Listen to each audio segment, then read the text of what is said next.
Good evening, everybody, and the well-awaited part two, the collusion. So again, tonight I'm going to start with a little backstory before we get onto it because there's a lot of moving parts in this, and I want you to understand a couple of things. And this also should answer a couple of questions that was in the last one that should kind of tidy things up a bit. So I worked for a company before I ever came to Wood River and decided to open a coffee shop. My wife and I worked for a company called Plant Maintenance Services. They're out of Highland, Illinois. They specialized in industrial cleaning, hydroblasting, vacuum work. That really doesn't matter. But the one thing that company had whenever I was working with the company was it was hurting. At that time, I was just a project manager. I just oversaw scopes of work and across the country. Well, came back and to find out that the leadership of the company was very poor at the time, poor to the point to where they were going to close its doors. So I took it upon myself to go up to the owner of the company, who was Steve Dugan and Harold Dugan at the time, and say, hey, give me a shot. Let me start selling. I know all these contacts. I know all these plants by the back of my hands. I've been doing it my whole life. Let's do it. And they said, okay, let's see what you got. So they gave me a shot, and I took off like a streamlined butterfly. I was their top grossing sales and execution guy for the entirety of my time there. I've opened multiple divisions throughout the company, and it was going well. And then I became more of the overseer of everything. I handled everything from training, from execution, sales, business development, budgeting, all aspects of the company I had my hands in and I had my say in. And at that point, we started thriving. Well, then we lose one of the partners. His name was Harold Dugan, and that company was his lifeblood. He truly loved that company. He was the man that made the company the name it really was when it was in the pinnacle of its creation. I mean, he was a good guy. Well, we lost him. He passed away. And unfortunately, from there, Steve Dugan took control of the company. Well, Steve Dugan then, he kind of took me under his wing a little bit. I didn't really know Steve Dugan too much. It was just little by little that he would take me in, tell me how good of a job I'm doing, keep going. But then I started seeing things happen. Like, for example, I worked off of a big commission. That's how I made a ton of money. And the commission, because I was making so much money, he changed the commission. So he reduced it so it was more swayed towards the company. So now the salesmen that I oversaw, and even myself included, were getting screwed while the company was raking in an excessive amount of money at that time, which was terrible. It was terrible for me, but it was the first strike, but I kept going. Still very pumped that I got the opportunity, and I was happy to make it going. Well, Steve Dugan then offered me 5% ownership of the company, and this was a verbal deal. Now, to my stupidity, I took his word for it, and that's kind of how that went about. But within that 5%, I was able to lean the $125,000 to start Rachel and Company, based on a very low interest rate loan through the company, and I was going to start a business. And I did so I leaned it. So now that you know that backstory, let's take it up back to when Rachel and Company was just opening.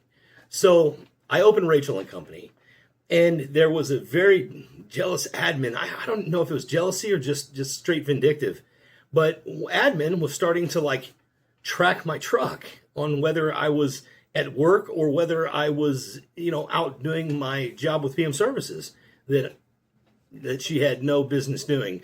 So I was never where I wasn't supposed to be. If it was PM Services time, it was PM Services time. And if it was coffee shop time, it was coffee shop time. So she then started to create a rift between Steve Dugan and I. And from there, it just got worse and worse. So Rachel and I made the payments normally, even though I left the company because the company became extremely toxic. And when I was leaving the company, just to kind of give you an idea of how toxic it was really getting, Before I left, I was overseeing a large outage with Prairie State Energy Center. And then I have another client across the way at Baldwin Energy Complex, a very large client of mine, great guys over there. And they send some nobody over there stating, while I'm working at Prairie State Energy Center, stating over at Baldwin to my primary contact that I'm no longer with the company, that he's the new guy, not to talk to me, not to trust me, blah, blah, blah. And my client from there called me directly after that little nice meeting that they had. And he said, hey, are you over at Prairie State right now? I was like, yeah. And then told me exactly what happened. Hey, this guy came over here. His name is blah, blah, blah. And he stated that you were not with the company anymore, but I just saw you and I knew you were over at Prairie State. So I wanted to call, see what was going. And that was just one of many little things that he did to kind of kick me out of the industry before I was even gone, because he knew I was leaving. So I gave the 2 weeks, and it didn't last 2 weeks because they wanted me out of there immediately so they could start bashing my name to my contacts, just in case. You know, they didn't want my name there. They wanted the business, and that's the only way they knew how to get it, because they obviously didn't have any salesmen. So whatever, I let them talk. People talk. So the company was extremely toxic. I left the company, and then from there we opened Rachel and Company, and I was now with Rachel and Company, and we were up and moving. Well, in the meantime, Steve Dugan starts making it. Steve Dugan and the admin Beth Beaver started making it very hard for us to keep up with the payments. They said, well, we're keeping up with the payments. They make it hard for us to continue because now they're stating that a contract was written and I need to pay it all up right now. They want all $125,000 right now, or they're taking me to court. I said, I'm not paying you $125,000. And then they started the process of taking me to court for the $125,000. So this is where we get into more of the Brad Wells involvement with this. So through Tim O'Donnell, knowing that I was currently in litigation with this issue, Tim O'Donnell goes to the opposing attorney, George Marin, meets with him quietly, and starts talking, trying to get all the information out of it.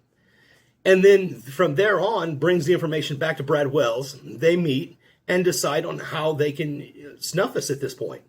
And now this is close to the end of Rachel and Company that a lot of this started happening. And this was right after we had the meeting with Brad Wells on what's going on with you calling me a crook situation. So we find out that he, through a bunch of Highland connections, that he's currently talking with George and currently talking with Steve Dugan. And now it's Brad Wells and Tim O'Donnell speaking with my ex-employer like they're going to smash my name or they're going to tarnish my name in the industry, which they already did, so it didn't really matter. And they're going to snuff me from doing business in the city of Wood River. Now, I believe the deal was struck. The deal was struck that, in turn, Brad Wells would get to keep the building for the city of Wood River. And I would then be held accountable for the $125,000 or whatever through my future earnings to pay back the loan with the old employer through the loan that I leaned.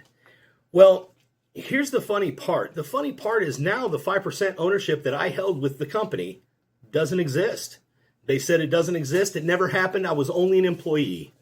Only an employee, huh? So you're going to lend an employee, just an employee, and now if you ask them, a shitty one, $125,000 to open a business. Come on now. Come on. So that's what they're standing on now.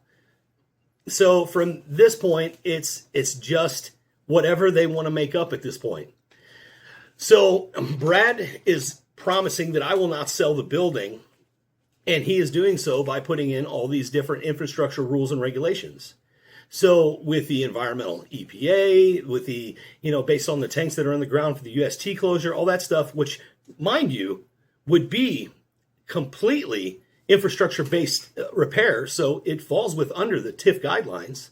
They would never give me a TIF for that. So I can guarantee you that that wouldn't even be heard if that was a possibility with the city of Wood River. And so Tim, Steve, Brad, and George Marin continue to do this nonsensical talk. And you know the funny thing about this is we talked with George Marin, and George Marin gave this all away. I mean, he indirectly let us know everything that happened. And it was right after that we found out. So they can't even keep their lips closed about the situation. So now we know. Now we know what's going on. Now we know what's happening. And now you know what's happening. So the next step for this podcast, or the next step for these series, are going to be accountability. It's going to be accountability for the city of Wood River. If I lose the building, I lose the building. It is what it is. I can work myself up again. It is what it is. I mean, but I can tell you I'm going to give you a fight. And what I'm also going to do now, and I'm going to dedicate myself to doing it, is going to be a podcast based on accountability for all of you. All of you. Every one of you city council members, every one of you TIF investors, every one of you. I'm going to push accountability. Like, how are you going to come tell my building that we can't have any gaming in the building?